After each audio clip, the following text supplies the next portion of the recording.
a girl restored to life, and a woman healed.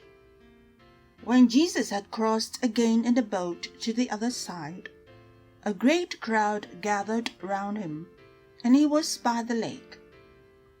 Then one of the leaders of the synagogue, named Jairus, came, and when he saw him, fell at his feet and begged him repeatedly, "My little daughter is at the point of death.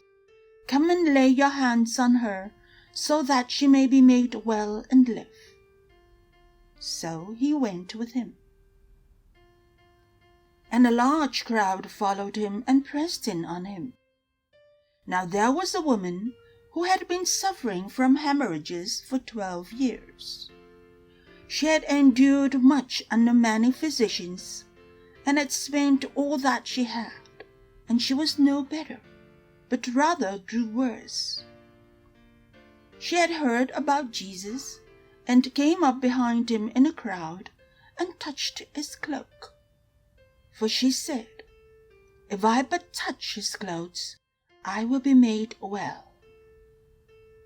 Immediately her hemorrhage stopped, and she felt in her body that she was healed of her disease.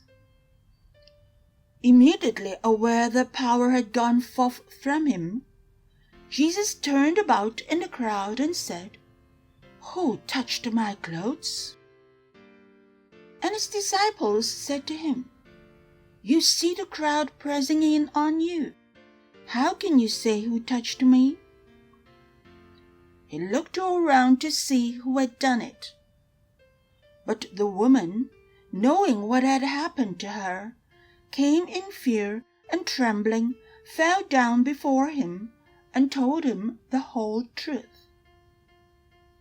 He said to her, "Daughter, your faith has made you well. Go in peace and be healed of your disease." While he was still speaking, some people came from the leader's house to say, "Your daughter is dead. Why trouble the teacher any further?"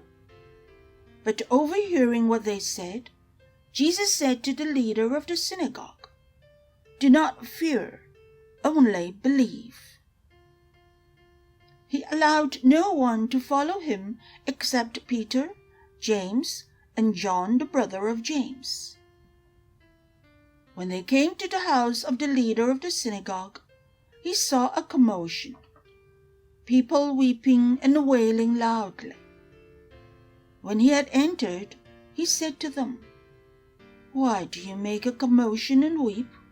The child is not dead, but sleeping." And they laughed at him.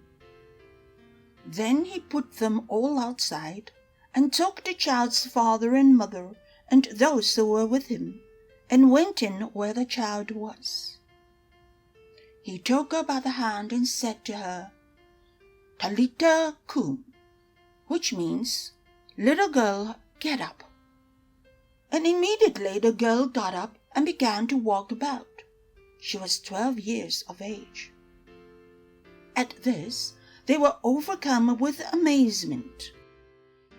He straightly ordered them that no one should know this, and told them to give her something to eat.